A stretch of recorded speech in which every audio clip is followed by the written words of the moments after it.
성도 여러분, 신앙생활 해오면서 일생을 살아오면서 가슴 아프게 기억되는 실수, 실패들이 있습니까?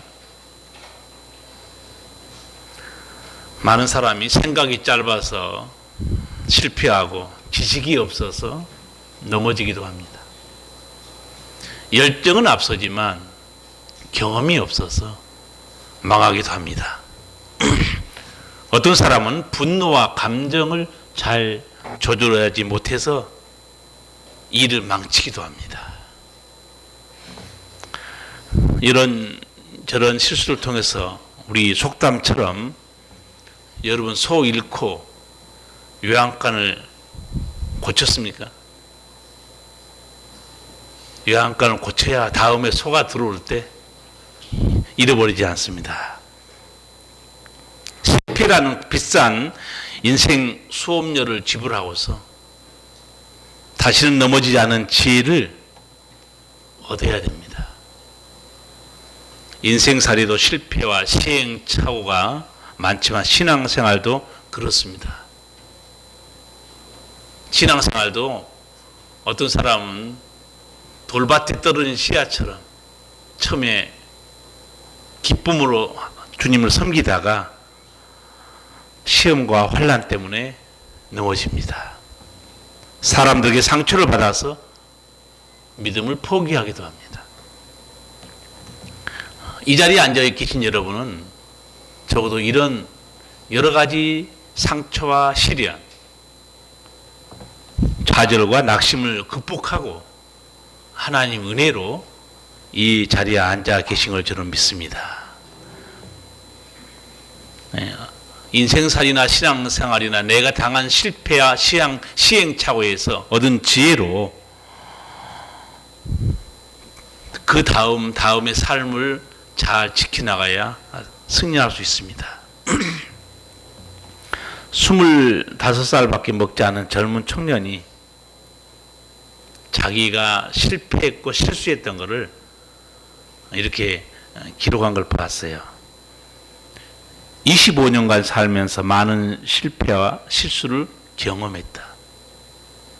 기본적으로 긍정적인 나는 실패와 실수를 할 때마다 괜찮아, 그럴 수도 있지 라는 생각으로 넘기곤 했다.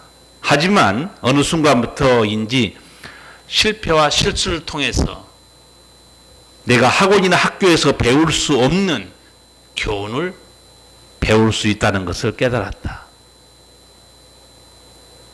그리고 한 걸음 더 나아가 나의 실패와 실수, 거기서 배운 교훈들을 항상 기억할 수 있게 정리해 봐야 되겠다 하는 생각을 하게 됐다.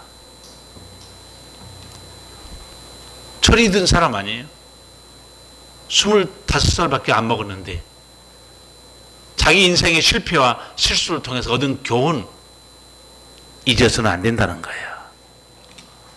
성도 여러분은 지금까지 살아오면서 내 신앙의 실패와 실수 또는 삶의 실수를 통해서 깨달은 교훈이 있습니까? 실패와 실수를 통해서 후회하고 자책으로 끝나버린 사람은 미련한 사람입니다.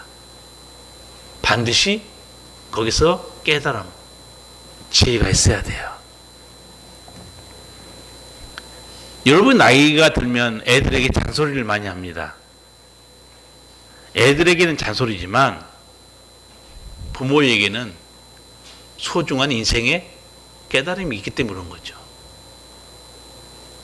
솔로몬도 인생을 엉망으로 살다가 나중에 많은 걸 깨닫고 자기 아들에게 최고의 처세술에 대해서 알려줍니다.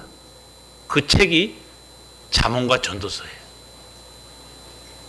시중에 나가면 처세술에 대한 책이 많이 있어요. 그러나 그 책과 잠언과 전도서는 비교할 수 없는 하나님의 지혜가 들어있습니다. 사람이 쓴 책과 잠언과 전도서의 차이가 또 하나 있습니다. 잠언과 전도서에는 그 말씀은 하나님의 약속이 들어있어요. 그렇게 하면 여호와 내 하나님께서 내 생명에 내 일터에 내 자녀에게 은총이 약속되어 있다 알려줍니다. 사람의 쓰는 처세술 약속 없습니다. 그냥 사람의 깨달음이에요. 아무런 군사 독재 시절에 반정부 운동으로 감옥에 갇혔던 정치가 자기 딸에게 보낸 편지가 공개됐어요. 사랑하는 딸아, 나는 네가 무엇보다도 시행착오를 적게 겪었으면 한다. 인생은 그리 길지 않으니까 말이다. 어려운 일이 닥친다고 탄식할 필요도 절망할 필요도 없다. 어려움이 부딪힐수록 더욱 힘을 내고 지혜를 모으고 더욱 겸손하면서 더욱 당당히 역경에 맞서 이기겠다는 자세가 중요하다. 사랑하는 딸아, 시간이 얼마나 귀한 것인지 너는 알지? 이 감옥에서 이 편지를 쓴 정치가 지금 우리나라 아주 이름 있는 정치가가 되어 있습니다.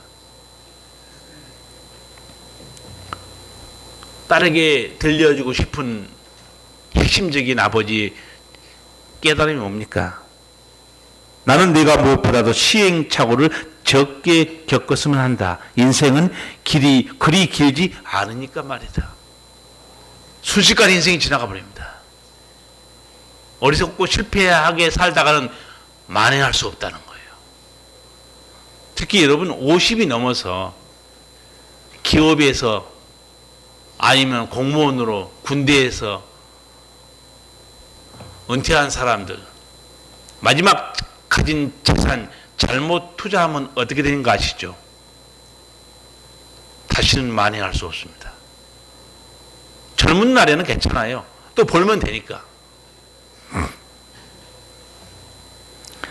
가장 지혜로운 사람이 누굽니까?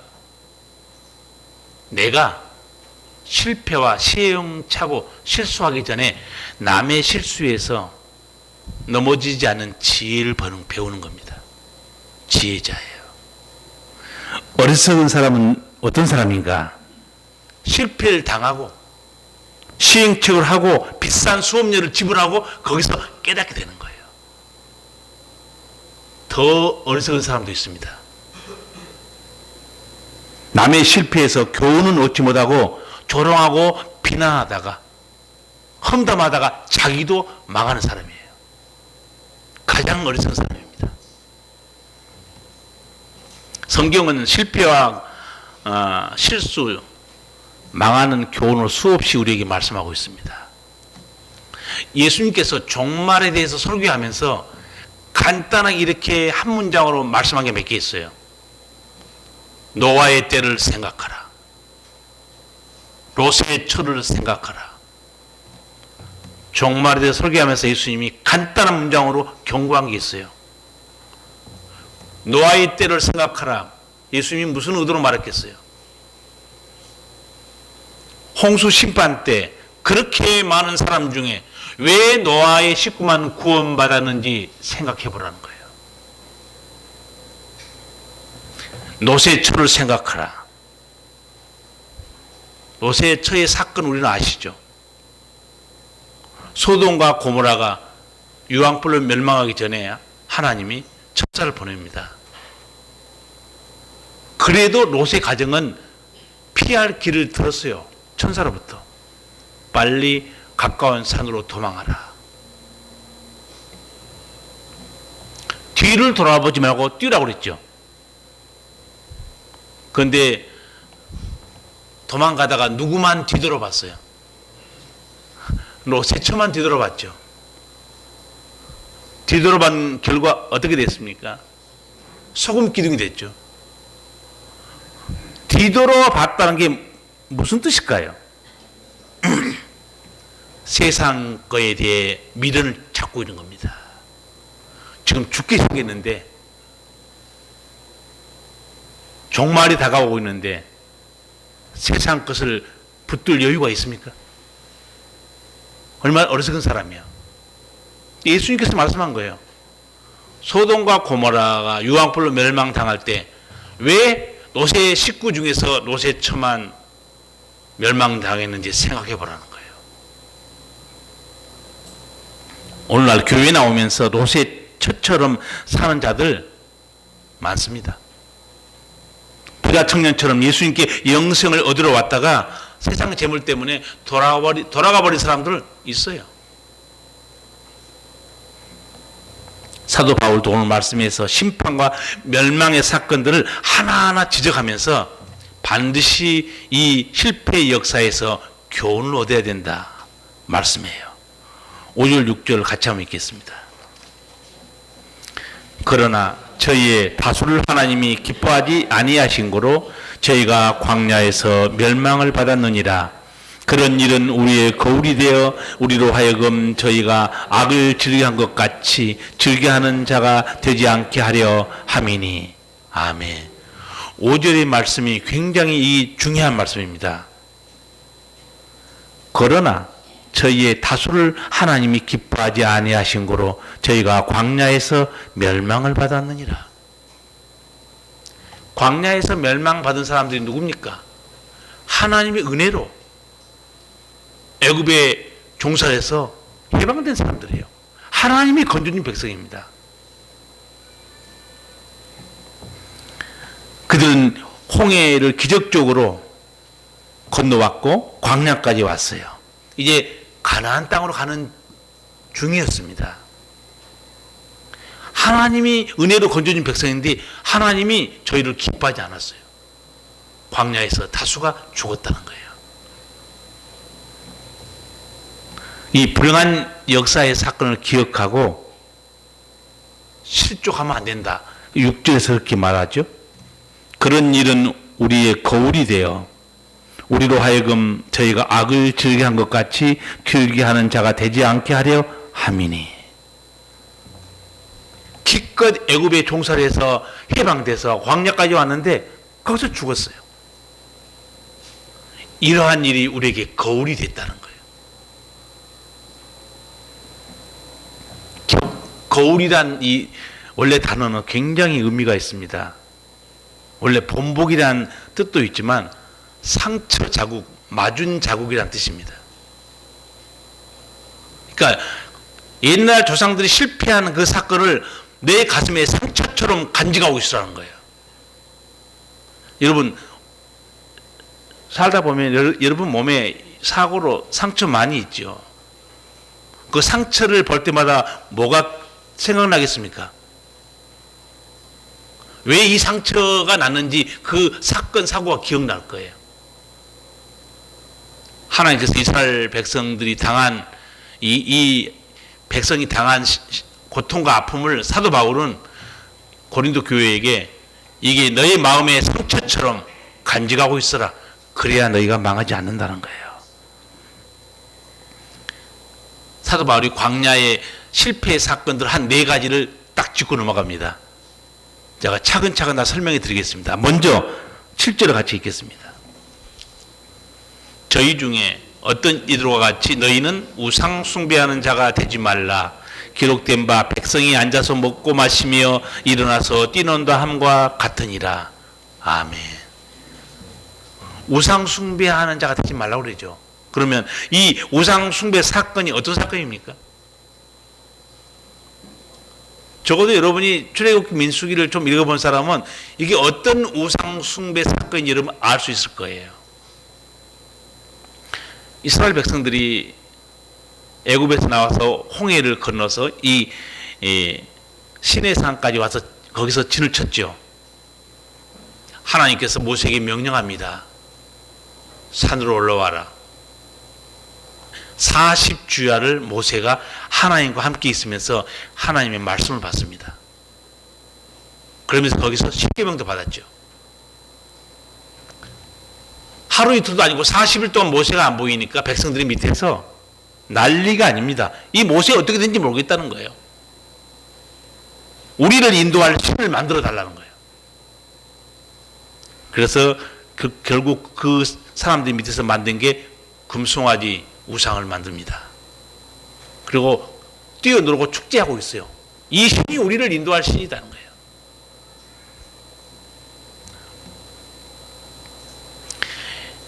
애굽에서 나와서 홍해를 건너서 지금 시내산까지 왔죠. 그 홍해 건너서 시내산까지 온 게 날짜로 계산해 드릴까요? 얼마 걸렸는지? 불과 2달 전의 일입니다. 2달 전에 이스라엘 백성이 홍해를 건너온 거예요.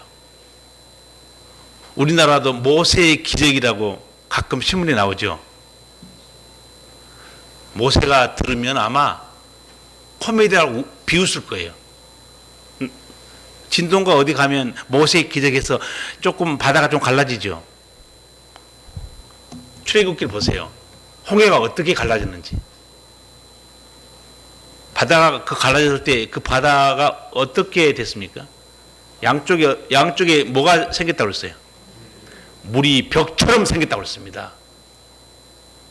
아마 제가 지나가도 언제 물이 합쳐질까 벌벌벌 떨면서 지나갔을 것 같아요. 얼마나 무섭겠습니까? 그냥 차라리 진도처럼 바닷물이 좀 없어지고 길이 좀 보이면 그 겁 없이 지나갈 수 있죠. 그 양쪽에 물이 벽이 되어 있습니다. 넘실거리고 있어요. 그 가운데로 지나갑니다. 그 어마어마한 기적을 체험한 지가 2달이 안 됐어요. 그런데 그 가슴이 벌렁벌렁하는 그런 놀라운 기적을 체험하니까 2달이 안 되는데 하나님 어디 갔냐 이게요. 모르겠다는 거예요. 이게 도대체 어떤 신앙이에요? 2년 지나갔습니까? 20년 전의 일입니까? 하나님이 모세에게 한 말이 있어요. 하나님 보고 있었거든요. 금송아지 맞는 것 하나님 다 보고 있었어요. 모세에게 빨리 내려가라고 했어요. 이 백성이 부패했다. 빨리 내려가라. 그러면서 모세에게 하신 하나님 말씀, 혹시 여러분이 성경을 자세히 읽은 사람은 기억할 거예요. 굉장히 무서운 말을 합니다. 모세에게. 출애굽기 32장 9절 10절 제가 읽어드릴게요. 여호와께서도 모세에게 이르시되 내가 이 백성을 보니 목이 곧은 백성이로다. 그런즉 나대로 하게 하라. 내가 그들에게 진노하여 그들을 진멸하고 너로 큰 나라가 되게 하리라. 지금 이스라엘 백성 밑에서 우상 만들어놓고 춤추고 떠들고 난리치죠. 보이지 않는 하나님 위에서 지금 어떤 결정을 내리는 거예요? 이 백성을 다 진멸해버리겠다는 거예요. 여러분 인생살이요. 여러분의 인생살이, 우리의 목숨, 우리의 삶이 저 위에 계시는 아버지 손에 달려 있어요. 제가 예수님이 노아의 때를 기억하라고 그랬죠. 자, 노아의 홍수 때 밑에서 사람들이 어마어마하게 타락하고 먹고 마시고 있었는데 그때 하나님이 위에서 딱 결정을 내립니다. 지면에 호흡하는 모든 걸 쓸어버리리라. 타락한 인간들은 모르고 있습니다. 자기 앞에 죽음의 심판이 다가오는데 모르고 있어요. 하나님이 위해서 결정하고 있어요. 우리의 생명, 우리의 삶, 내 모든 것들이 보이지 않는 하나님이 위해서 결정하고 있습니다. 하나님 모세에게 말해줍니다. 이 백성은 목이 곧은 백성이라는 거예요. 무슨 말인가? 교만하게 이를 데가 없다는 거예요. 은혜를 모르는 백성이라는 거예요. 그러면서 모세에게 나대로 하게 하라. 그 말은 나한테 더 이상 기도하지 말라는 거예요. 내가 알아서 결정할 테니까. 이 타락한 악한 백성은 내가 다 광야에서 멸망시켜버리고 모세 너 몸에서 태어난 사람으로 내 백성 삼겠다. 하나님이 결정해버린 겁니다. 얼마나 두려운 말씀입니까?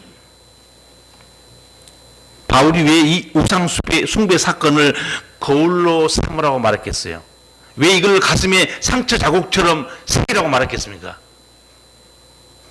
아직도 고린도 교회 성도들 가운데 여전히 돈을 사랑하고 세상을 사랑하고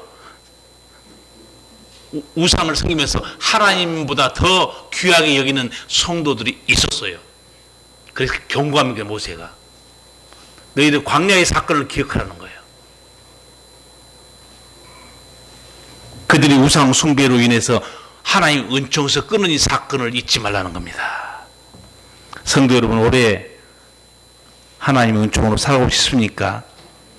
이 우상 숭배 사건에서 지혜와 교훈을 얻기 바랍니다. 두 번째 사건을 모세가, 바울이 또 설명합니다. 두 번째 사건이 8절입니다. 같이 한번 읽겠습니다. 저희 중에 어떤 이들이 가늠하다가 하루에 2만 3천 명이 죽었나니 우리는 저희와 같이 가늠하지 말자. 아멘. 이 가늠한 사건이 어떤 사건입니까?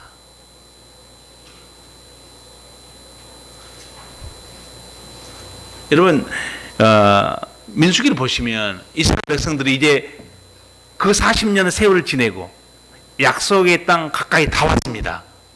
그 모압 땅을 지나면 요단강을 건너서 이제 들어가는 거예요. 근데 마지막으로 원수 마귀가 유혹합니다.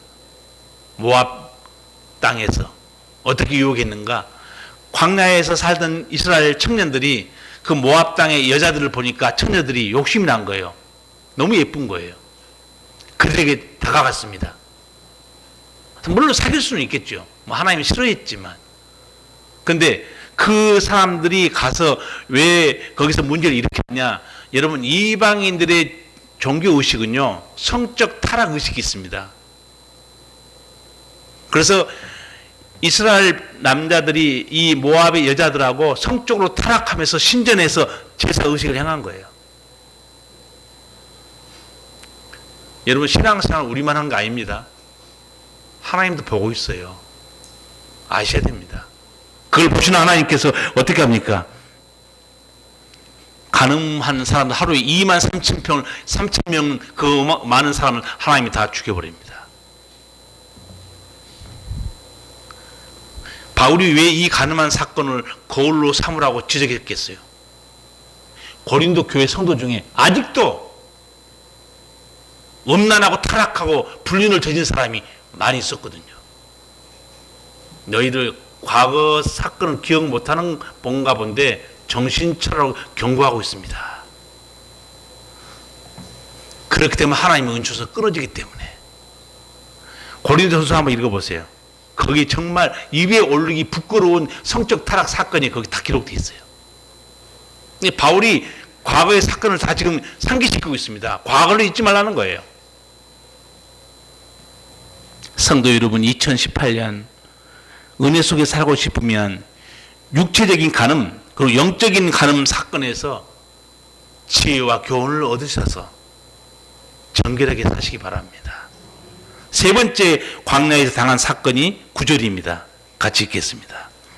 저희 중에 어떤 이들이 주를 시험하다가 뱀에게 멸망하였나니 우리는 저희와 같이 시험하지 말자. 아멘. 광야에서 주를 시험하다가 뱀에게 멸망당한 사건, 어떤 사건이죠? 여러분, 불뱀에 물려 죽은 사건을 기억하시죠? 광야 길이 힘들고 어려워지자 이스라엘 백성들이 원망 불평하면서 하나님을 이렇게 조롱하고 시험했던 거예요. 무슨 말이냐? 하나님이 능력이 있으면 왜 우리를 이렇게 광야에서 먹을 것도 없이 힘들게 하냐 이거예요. 과연 우리가 믿는 하나님이 능력 있는 하나님이냐? 예수님이 그 마귀에게 시험 받을 때 마귀가 예수님한테 시험을 어떻게 합니까? 너 하나님의 아들이면 이 돌로 어떻게 하라고 그래요? 떡 만들라는 거예요. 시험하고 있어요. 너가 진짜 하나님의 아들이면 성전 꼭대기에서 뛰어내려. 천사가 붙들어 줄 거니까. 이스라엘 백성이 광야에서 우리가 믿는 신이 진짜로 우리를 인도하고 약속의 땅에 들어가게 하는 전능한 하나님이냐? 의심하고 불신했어요. 하나님이 얼마나 분노했겠습니까? 지금까지 광야 40년 동안 모세 설교 한번 들어보세요. 너희 발이 부르지 아니하고 너희 의복이 달지 않았고 만나와 매출하기로 하나님이 다 막이셨다는 거예요. 광야가 어떤 곳인가? 광야는 목적지가 아니에요. 지나가는 길입니다. 우리가 사는 세상 목적지 아니에요. 지나가는 길입니다. 우리 목적지는 어디입니까? 천국이죠. 지금 구약 성경의 목적지는 어디였냐면 가나안 땅이었어요. 해방시켜서 데리고 갔으니까. 그러니까 모세도 누구도 입만 벌리면 가나안 땅. 근데 예수님께서 딱 오시면서 마태, 마가, 누가, 요한복음에 예수님의 설교를 한번 들어보세요. 단 한 번도 예수님은 가나안 땅 말씀하지 않습니다. 예수님이 다 어디에 대해서만 말씀해? 항상 천국, 내 아버지 집, 영원한 보냐? 진짜 거기 돌아갈 아버지 집이거든요. 이 광야 같은 세상에서 여러분 목숨 걸 필요 없습니다. 아무리 많이 누리고 움켜쥐고 있어도요, 하나도 못 가져가요. 예수님께서 하늘의 보화를 쌓아놔라. 항상 그렇게 설교하잖아요. 하늘의 상을 위해서 수고해라. 이 땅은 다 지나간다는 거예요.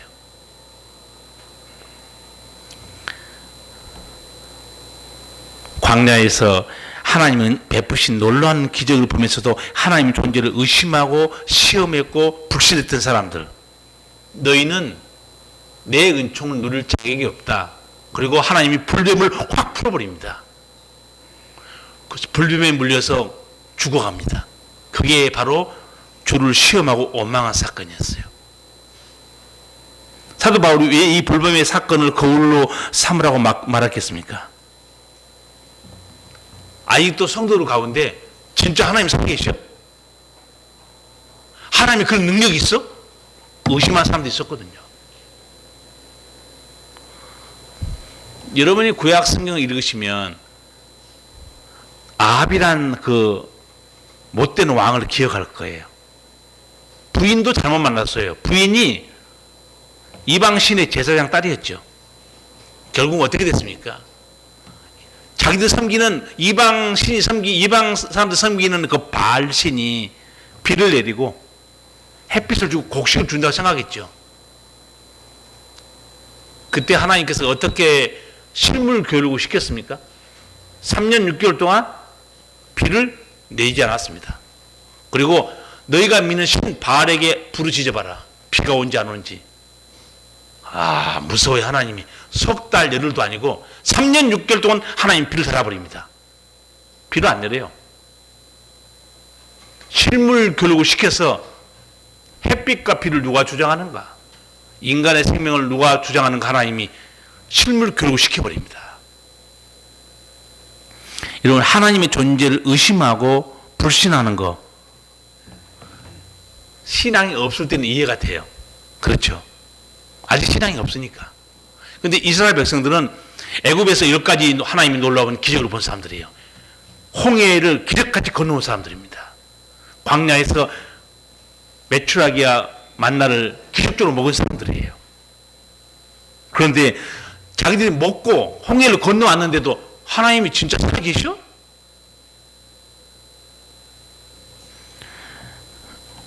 여러분, 하나님이 의심스러우면요, 제가 늘 잘 쓰는 용어가 있습니다. 정면 승부하라고 그랬어요. 딱 날짜 정하고 한 달만 새벽기도 나오세요. 하나님이 계신가 안 계신가 나 좀 만나주세요. 간단해요. 아마 믿음 없는 사람은 이렇게 생각할지도 몰라요. 저 교회 다니는 사람들, 또 목사님도 진짜 하나님이 있어서 믿을까? 진짜로 천국에 있어서 믿을까? 그렇게 의심할 수 있습니다. 그런데 하나님 만나보면 답이 금방 풀립니다. 하나님 살아계셨구나. 성령의 역사가 있구나. 하나님의 이 말씀은 영원한 진리구나. 그러니까 믿음이 없을 때는 의심할 수 있어요. 그러니까 이스라엘 백성들은 지금 경험한 사람들입니다. 그래서 여러분, 예수 믿는다는 것은 하나님 말씀을 깨닫고 체험하고 하나님을 만나보고 그런 확실한 체험들이 없으면 의심할 수 있고 의문을 제기할 수 있어요. 이스라엘 백성은 다르죠. 마지막으로 네 번째, 광야에서 멸망당한 사건 10절입니다. 무슨 사건이었는지 다 같이 읽어보겠습니다. 저희 중에 어떤 이들이 원망하다가 멸망시키는 자에게 멸망하였나니 너희는 저희와 같이 원망하지 말라. 아멘. 원망하다가 이 죽은 사건이 무슨 사건인가? 여러분, 이거 쉽게 이해하지 못할 사건이에요. 이스라엘 백성을 인도한 사람은 모세와 아론이었죠. 모세와 아론이 인도하는데 모세와 아론에게 너무너무 대들고 원망불평했어요. 하나님이 그걸 어떻게 받아들인 줄 아세요? 누구에 대한 도전과 누구에 대한 대적으로 하나님 받아들였겠어요? 하나님 자신에 대한 걸 받아들인 겁니다. 그래서 그 민수기를 보시면 너무너무 아론과 모세를 원망하니까 하나님께서 거기서 연병으로 14,700명이 죽습니다. 자신들을 위해 은혜 베푸신 하나님, 자기들 위해 수고한 모세와 아론을 대적하고 원망하니까 하나님이 징벌을 내려버려요.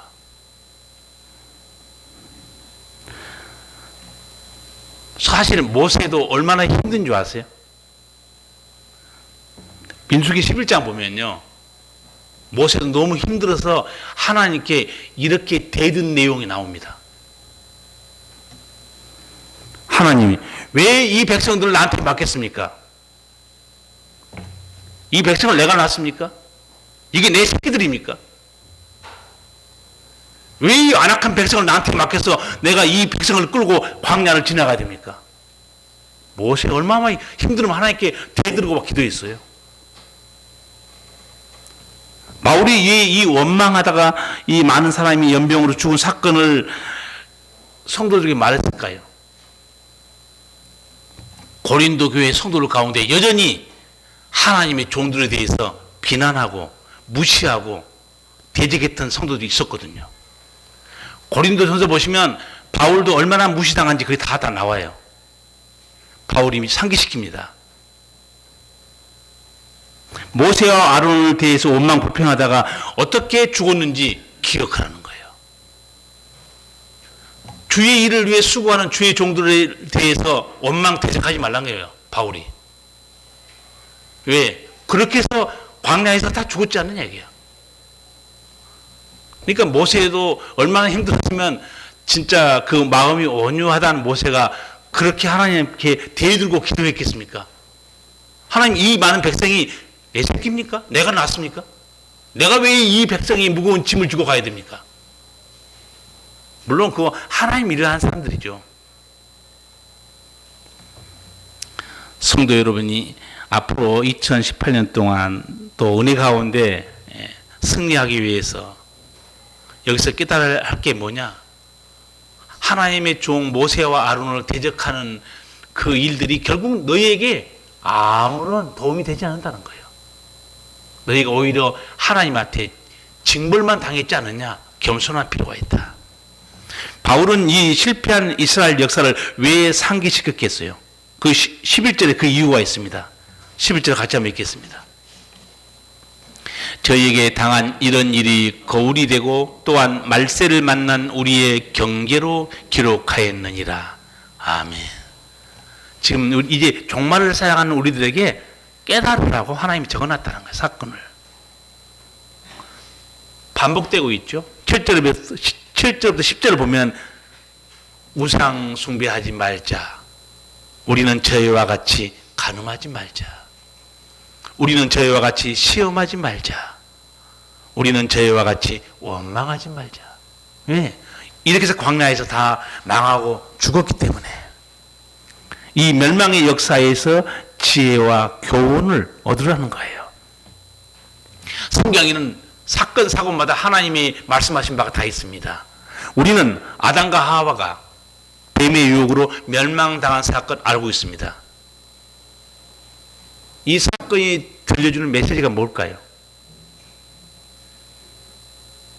적어도 그 메시지 깨달음이 있어야 됩니다.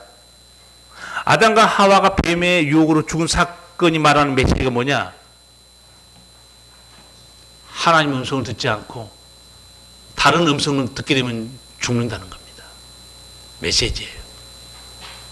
하나 더 말씀드릴까요? 아브라함이 하나님의 말씀 듣고 갈 바를 알지 말고 고향을 떠났죠.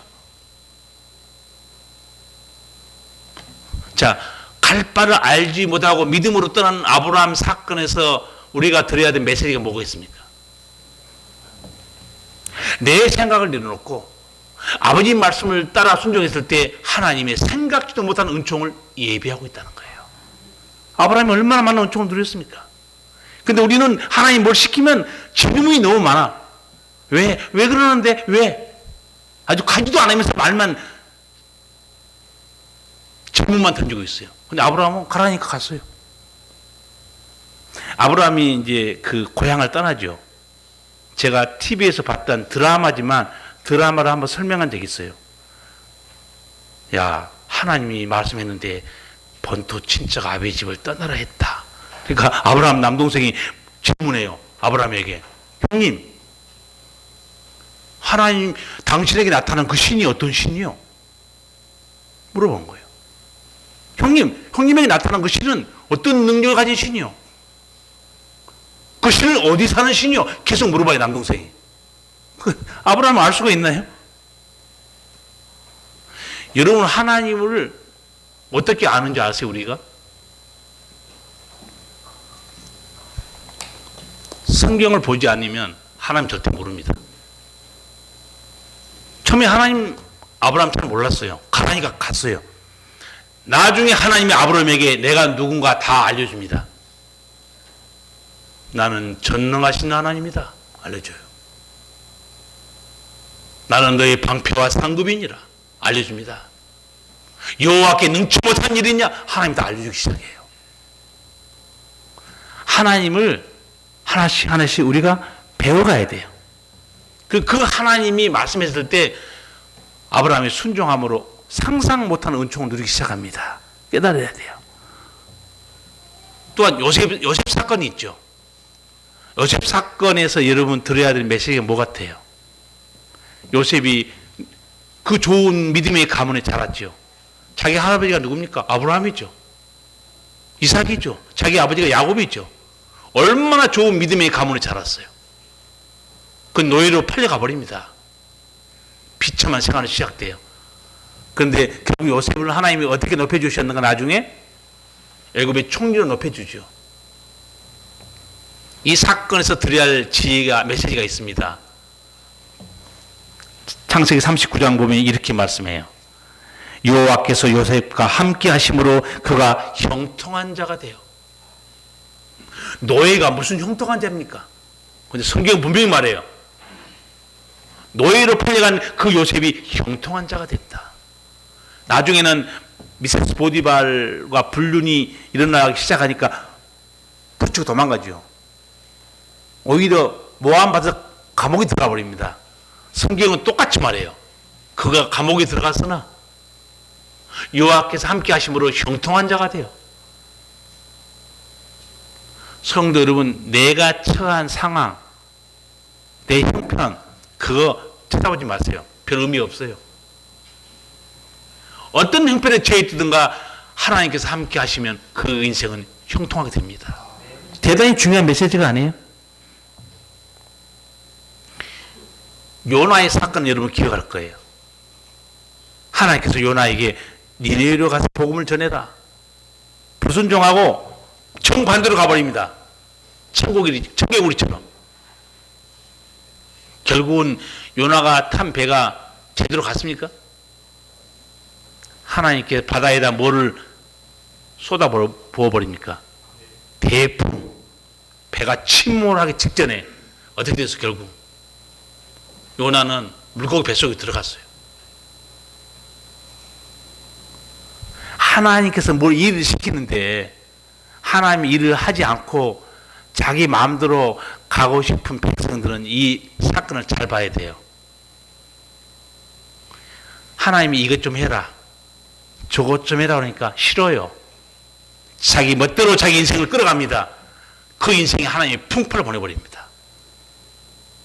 가지도 못해요. 그리고 처음부터 다시 합니다. 바닷가에 터져버린 물고기가 다시 니네로 가는 거예요. 이 사건에서 우리가 배워야 할 교훈이 뭐겠습니까?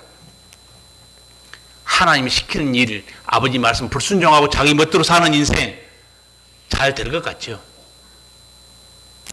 그거는 풍파밖에 없어요. 요나서 읽어보세요. 거기도 그런 구절이 있어요. 요나가 배를 타고 반대편으로 도망갑니다. 순풍에 돛달고 쫙 출항해요. 요나는 배 밑창에 잠들었습니다. 아, 나는 이제 도망간다. 얼마 못돼요. 여호와께서 바다에 대풍을 보내사 완전히 배가 침몰하게 직전돼 버립니다. 성도로 2018년 올해 한 해를 실수와 실패를 반복하지 않고 하나님 은혜로 승리하기를 원하십니까? 5절 6절을 기억하시기 바랍니다.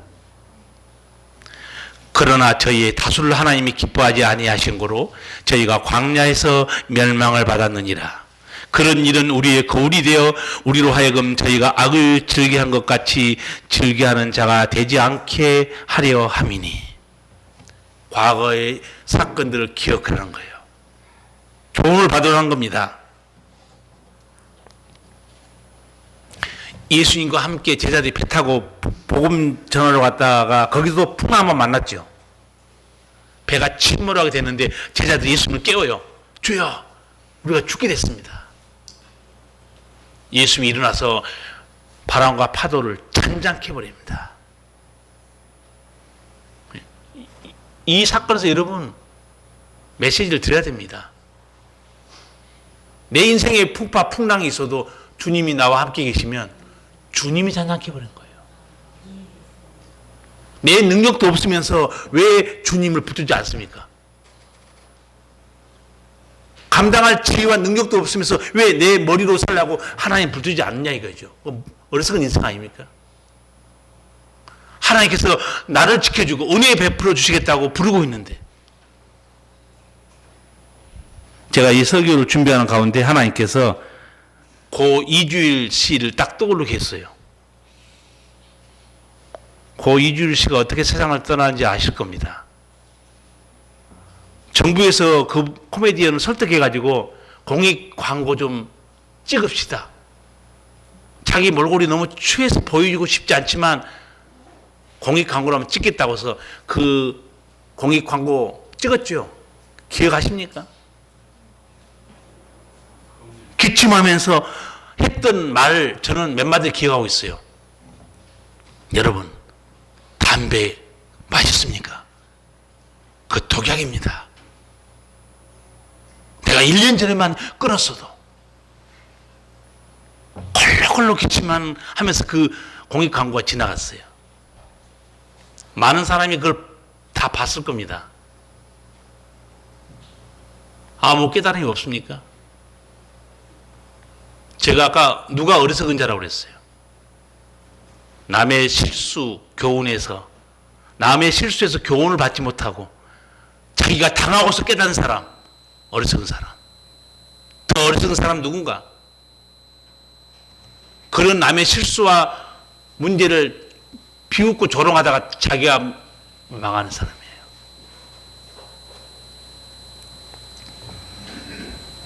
하나님께서는 우리를 사랑하기 때문에 우리의 삶에, 내 건강에, 내 일터에 하나님이 친히 요나의 사건에서 풍랑을 일으킨 것처럼 하나님이 내 삶의 사건을 일으키시고 사고를 일으키시고 내 잘못된 문제를 통해서 하나님은 새롭게 하십니다. 합력하여 손을 이루세요. 2018년 이 신년 벽두에 하나님이 우리 성도들에게 이 말씀을 듣게 하시겠어요? 그 많은 설교 본문이 있는데 하나님 우리 교회에 던져준 메시지가 있습니다. 연말에 돼서 내가 이 설교하면 무슨 의미가 있습니까? 1년 다 살았어. 그런데 정신 차리고 사십시오. 무슨 의미가 있어요? 이 신년 벽두에 하나님이 하신 말씀 이유가 있습니다. 2018년 너희들이 행복하고 은혜롭게 살고 싶냐? 과거를 기억해라. 거기서 지혜를 배우고 교훈을 얻으라. 그리고 하나님을 붙들고 승리하라. 그러면 내가 은혜 속에 살 수 있다. 메시지예요. 기도하겠습니다. 사랑하신 우리 주님, 은혜를 감사합니다. 주께서 2018년 이 한 해도 다시는 같은 실수와 실패, 시행착오를 반복하지 않게 하시려고 우리 성도들에게 아버지께서 과거의 망한 역사적 사건들을 통해서 교훈을, 지혜를 얻게 하시겠사오니 이 귀한 말씀과 함께 2018년에는 행복하고 아름다운 신앙생활, 후회와 안타까움이 없는 복된 신앙생활 하도록 아버지께서 성령과 말씀으로 인도하여 주시옵소서. 예수님 이름으로 기도하옵나이다. 아멘. 찬송가 509장 부르시면서 유선아 집사님 헌금 인도하겠습니다.